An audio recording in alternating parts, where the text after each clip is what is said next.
Bonjour à tous. Bienvenue sur la chaîne des confessions intéressantes. Chérie, il faut qu'on parle. Combien d'hommes ont entendu ces mots? Je me demande combien de mariages et de rêves ont été brisés. Bien sûr, Debbie, tout ce que tu veux, répondis-je distraitement à ma femme de 14 ans qui venait d'entrer dans notre maison. Et qui est ce garçon avec qui tu es? Eh bien, Charlie, commença-t-elle avec une certaine hésitation dans la voix. C'est Michael et c'est de lui que je veux te parler. De là où j'étais assis, je les ai regardés tous les deux, observant ma belle femme de 36 ans et l'homme plutôt beau qui l'accompagnait, qui ne devait pas avoir plus de 23 ans. Il n'avait pas l'air très bien, n'est-ce pas? Debbie avait une expression très sérieuse, tandis que ce Michael souriait, ou aurait-on dit qu'il avait un sourire en coin? Cela n'a pas vraiment d'importance, mais il avait l'air plutôt content de lui. Peut-être avait-il raison de l'être. Et Michael alors? Demandai-je à Debbie. Debbie déglutit et tousse pour cacher sa nervosité. Charlie, tu dois savoir que le sexe entre nous ne se passe pas très bien ces derniers temps. Je ne sais pas comment tu peux dire ça, Debbie, lui ai-je demandé. Allez, Charlie, chérie, a-t-elle continué. Tu sais aussi bien que moi que nos relations sexuelles n'ont pas été très excitantes ces derniers temps. Pas très excitant? Demandai-je. Que veux-tu dire par pas très excitant? Je veux dire, chérie, que tu ne m'as peut-être pas donné tout ce dont j'avais besoin. Comment le sais-tu, Debbie? Ai-je demandé, puisque tu n'as pas daigné faire l'amour avec moi au cours des 6 dernières semaines. Je ne vois pas comment tu peux dire qu'ils n'ont pas été très bons. Ma femme a au moins eu la décence d'avoir l'air un peu mal à l'aise et a cherché le soutien moral de Michael. Écoute, Charlie, interrompt Michael, ce que Debbie essaie de dire, c'est que je ne te connais pas, jeune homme, et tu ne me connais pas non plus. Si tu veux me parler, ne m'appelle pas Charlie. C'est Monsieur Martin pour toi. Michael resta planté là, furieux, son visage prenant une teinte rouge intéressante. Il savait que j'avais pris le dessus sur lui. C'était donc un 0 pointé pour moi. Cependant, j'avais une bonne idée de ce qui allait se passer et le score ne resterait pas longtemps inchangé. Michael est intervenu avant que ma femme ou son petit ami ne fasse quelque chose qu'il pourrait regretter. Je ne veux pas dire que je ne t'aime plus ou quoi que ce soit d'autre. Je pense le monde de toi et je ne pourrais pas imaginer la vie sans toi. Alors tu n'es pas en train de me dire que tu es tombée amoureuse de quelqu'un d'autre, Debbie? Non, bien sûr que non, confirme-t-elle. Enfin, pas exactement. Elle m'a regardé d'un air implorant, espérant que je comprenne, et je lui ai fait signe de continuer. Je ne veux rien changer entre nous, ma chérie. Je suis toujours amoureux de toi, comme je l'étais lorsque nous nous sommes mariés. C'est juste que, spirituellement, j'ai l'impression de m'être développée un peu plus que toi, Charlie, et j'ai besoin d'un peu d'espace pour me retrouver. Elle marqua une nouvelle pause, me sourit, espérant que je la suivrais. Je suppose que par me retrouver, Debbie, je veux dire être libre de voir Mickey ici. Michael s'est irrité quand je l'ai appelé Mickey, mais il s'est retenu, réalisant que je le provoquais. Ne sois pas grossier, chérie, me gronde Debbie. Cela ne convient pas à un homme comme toi. Je pensais que tu comprendrais mieux mes besoins. Alors, comment appellerais-tu ça, Debbie? Eh bien, plutôt une relation significative, a-t-elle expliqué. Une expansion essentielle de mon être, comme une expansion de type relation avec lui et trahison avec moi, tu veux dire? Debbie grimace et soupire profondément, me regardant comme si j'étais un enfant difficile en train de piquer une crise. Charlie, tu ne me facilites pas les choses, tu sais. Je suis désolée, chérie, ai-je marmonné. Je ne voudrais pas te compliquer la vie pendant que tu te découvres. Pas de problème, Charlie, a-t-il gracieusement accepté mes excuses. Mais tu ne m'as toujours pas dit ce que tu veux, Debbie, ai-je fait remarquer, ce qui l'a fait tressaillir un peu. Je pense que tu sais ce que je veux, Charlie. dit-elle sans ambages. Il y a eu quelques chuchotements entre les deux, ce qui rendait plus qu'évident que la conversation ne se déroulait pas comme il l'espérait. Finalement, Mickey a fait signe à Debbie de continuer, ne voulant manifestement pas s'adresser à moi en tant que « Monsieur Martin ». Ce à quoi nous avons pensé, Charlie, commença-t-elle, c'est que toi et moi continuions à être heureux comme avant, mais que je sois libre de sortir avec Michael pas la différence, ma chérie, je t'assure. Et tu penses que c'est ce qu'il y a de mieux pour nous deux, n'est-ce pas, Debbie? Eh bien, oui, je le pense, chérie, poursuit-elle. Michael et moi avons tout prévu, et peut-être que certains soirs je ne serai pas là, mais je reviendrai toujours pour prendre le petit déjeuner avec toi. C'était intéressant, car c'était toujours moi qui préparais le petit déjeuner de toute façon. Ce n'est pas comme s'il était occupé, n'est-ce pas? Et alors, pourrais-tu te retrouver, Debbie? Eh bien oui, j'y arriverai, acquiesce ma femme avec l'aide de Michael. Et bien sûr la tienne aussi, Charlie. Je suis sûre que je pourrai alors élargir mes horizons comme je l'ai toujours voulu. Quelle connerie, répondis-je en hochant la tête pour signifier que je pensais avoir bien compris la proposition. Alors, nous continuons comme nous l'avons fait ces 6 dernières semaines. Je n'ai pas de relation sexuelle avec toi, tandis que le petit Mickey, qui est piquant, te voit plusieurs fois par semaine. Debbie parut un peu déconfite, tandis que son amant serrait et desserrait son poing avec colère. « S'il te plaît, Charlie, arrête de faire le difficile !» plaide Debbie en écartant les bras et en s'avançant vers moi. « Bien sûr, ça ne se passera pas comme ça, chérie. Je suis désolée de t'avoir négligé ces derniers temps, mais je te promets de me rattraper. » J'ai tendu la main pour l'arrêter. J'ai regardé l'autre homme et j'ai demandé « Tu es d'accord, Mickey? Tu es d'accord pour que ta copine me pardonne de temps en temps ?» Il m'a alors souri bêtement, sûr de m'avoir.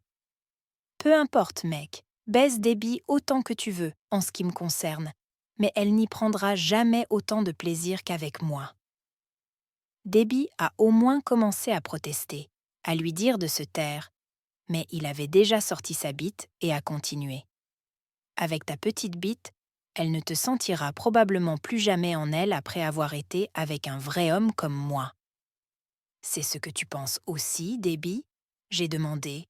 « Que celle de Mickey est beaucoup plus grosse que la mienne et qu'elle sait mieux s'en servir que moi? » « Non, Charlie, je te jure que je ne lui ai jamais dit ça. C'est lui qui l'invente, cet idiot. Il n'est pas meilleur que toi au lit, peut-être un peu plus brutal, mais juste différent, c'est tout. » Je les ai laissés quelques instants avant de leur asséner mon commentaire suivant. « C'est à peu près ce que Linda a dit. Comment ça s'est passé? » Ma déclaration les a rapprochés un peu plus de l'incompréhension. Debbie sursauta de surprise, tandis que Mickey s'élança vers l'avant, levant son poing vers moi. « Laisse Linda en dehors de ça, espèce de salaud !» me cria-t-il avec colère. « Je suis désolé, Mickey, mais ta femme Linda est déjà impliquée, » lui dis-je, amusé, alors qu'il s'approchait de moi d'un air menaçant, le poing levé. « Ne fais pas ça, Debbie l'a attrapé et l'a-t-elle imploré. « Je vais tuer ce salaud !» répondit-il bruyamment. « Un vieux con comme lui, » dit Michael en le serrant contre lui. « Crois-moi, tu n'as aucune chance si tu le frappes, tu le regretteras. » Il avait raison, bien sûr. J'avais peut-être 15 ans de plus que lui, et il s'entraînait peut-être dans une salle de sport, mais j'avais travaillé dur pour diriger ma propre entreprise de construction et, au fil des ans, j'avais appris à me défendre contre certains des hommes les plus durs du secteur. Il recula d'un pas, réfléchissant à 2 fois. C'est dommage. Peu importe, une autre occasion se présenterait peut-être. « Pourquoi impliques-tu la femme de Michael dans cette affaire, ma charmante épouse Debbie ?» demanda-t-il finalement. « Il n'y a pas besoin de l'impliquer. »« Pas moi, » lui ai-je dit. « C'est elle qui m'a contacté il y a 1 mois pour me dire ce qui se passait entre vous deux. » Si Debbie avait l'air surprise, Mickey avait l'air abasourdi. Il n'en avait pas la moindre idée. Il n'en avait pas la moindre idée. Mon Dieu, ça commence à faire du bien. Il y a eu un moment de stagnation. Nous nous sommes tous regardés, chacun attendant que quelqu'un d'autre dise quelque chose. Une fois de plus, c'est Debbie qui a craqué la première. Me suis-je réjoui de lui dire. Alors la réponse est oui. Cela a commencé comme une vendetta entre nous deux il y a environ 4 semaines, mais j'ai le plaisir de te dire que c'est devenu bien plus que cela. Sale menteur. Le petit Mickey s'est interposé. Ma femme ne coucherait avec personne d'autre que moi, et surtout pas avec un vieux salaud comme toi. Levant les sourcils, j'ai jeté un coup d'œil à Debbie, qui avait l'air un peu énervée. Debbie et moi avions à peu près le même âge. Alors qu'est-ce que son commentaire disait d'elle? Sa vieille vache, tu veux des preuves, Mickey? Je le taquine. Tu veux que je te décrive son tatouage spécial en forme de rose et que je te dise où il se trouve exactement, ou tu préfères que j'imite la façon dont elle crie « Oh ouais, oh ouais, oh ouais » quand elle jouit? Si les regards pouvaient tuer, je serais morte depuis longtemps à ce moment-là. Il était certain que non seulement j'avais vu sa belle et sexy femme de 21 ans nue, mais que je l'avais aussi fait jouir. Je n'ai jamais vu une fille s'exciter autant rien qu'en lui tripotant les tétons, ai-je ajouté en lui renvoyant la balle. Et, aveugle, elle aime sucer. Menteur, me lance-t-il. Linda n'aime pas ça, pas pour toi, mon beau. J'aimais bien le taquiner. Mais je l'ai convaincue que c'était très amusant. Elle aime vraiment ça. Tu aurais dû passer plus de temps à expérimenter avec elle, au lieu d'en faire ma femme.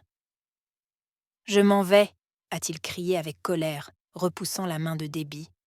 Je vais montrer à ma foutue femme ce que... Attends, Mickey, lui dis-je en sortant une clé de ma poche. Si tu n'as pas cette clé, tu ne pourras pas entrer dans la maison. J'ai ma clé, espèce d'idiot, s'est-il écrié, dépité. Pas comme celle que tu n'as pas, l'ai-je informé. Nous avons fait changer les serrures de ta maison. Mickey se sentit visiblement fléchir.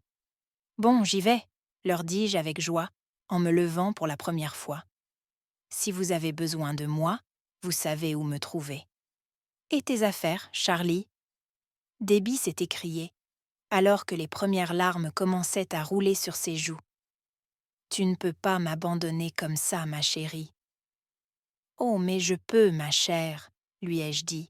Et tout ce que je veux de cette maison est soit déjà chez Linda, soit près dans ma voiture.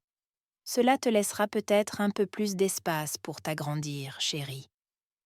Debbie s'est empressée de regarder la pièce dans laquelle nous nous trouvions et, pour la première fois, elle a remarqué que certaines de mes affaires avaient disparu. Elle a éclaté en sanglots et a essayé de se précipiter dans mes bras, mais je l'ai retenue et lui ai dit calmement qu'elle pouvait garder la maison et la voiture et que mon avocat la contacterait pour le reste. « Mais comment vais-je vivre, Charlie ?» sanglote-t-elle piteusement. « Tu as ton travail à temps partiel, Debbie, lui ai-je rappelé, et peut-être que Mickey te soutiendra, même si ce ne sera pas facile puisque le père de Linda le licencie demain matin. » En me dirigeant vers la porte d'entrée, je les ai regardés à nouveau, notant la différence entre leur air découragé et la confiance qu'ils avaient une demi-heure plus tôt. « Au revoir, Mickey », l'ai-je appelé en quittant la maison. « C'était un plaisir de te rencontrer. Au revoir, Debbie. Merci pour tout et ravi de t'avoir rencontré. 3-0, fin de la partie. » Je n'ai pas regardé en arrière, en fermant la porte derrière moi, mais alors que je marchais sur le chemin de ma voiture, je pouvais les entendre tous les deux crier et hurler une centaine de milliers de dollars pour me débarrasser de Debbie, mais ce n'était pas la première fois qu'elle m'était infidèle et mes sentiments pour elle s'étaient éteints. En outre, échanger une voiture de 36 ans, bien qu'encore en bon état, plus 100 000 dollars contre un modèle de 21 ans, peu kilométré, en parfait état, me paraissait une bonne affaire. Le fait qu'elle soit une bête de sexe, qu'elle semble amoureuse de moi et que son père soit multimillionnaire n'y est pas étranger. Quelle rigolade! Cher auditeur, si vous êtes arrivé jusqu'ici, cliquez sur le bouton « S'abonner ». Cela vous sera d'une grande aide.